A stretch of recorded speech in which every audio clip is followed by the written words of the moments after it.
Strike, written and narrated by Sister Natalie Shaver.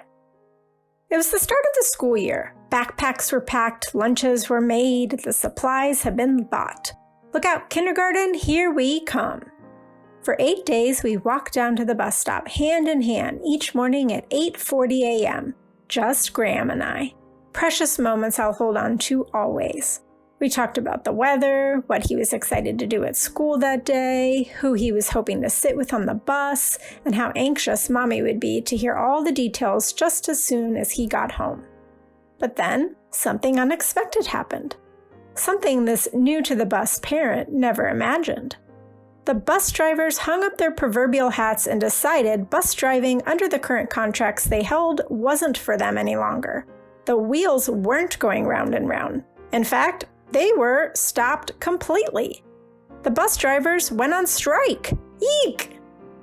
And so, like any working parent, this mama bird immediately went into overdrive to incorporate this new hurdle into the morning and afternoon routines. All children who rode the bus in our district, upwards of 11,000, were now forced to carpool with a pal, be driven to school by a parent, or skip school altogether for lack of transportation. And with so many children needing to get to so many schools across the community, it became everyone's worst nightmare. Complete and total gridlock ensued at every main intersection and street that a school was on for hours. The drop-off and pickup lines, albeit organized, inched along as slow as molasses. The situation was looking grim. This wasn't how we wanted the school year to begin. How long was this going to continue? What was a mom to do? You know the answer. Pray. Never did I anticipate the oh-so-reliable busing service that I had come to appreciate for a whopping 8 days suddenly evaporate before my very eyes. Like many parents who became teachers themselves during the recent COVID-19 pandemic, this situation was completely out of our control. I couldn't do anything to make the bus drivers return to driving. Jesus had to take that wheel, and took it he did.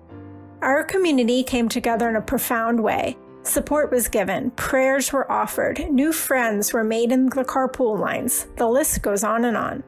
What could have taken months to rectify only took 4 days.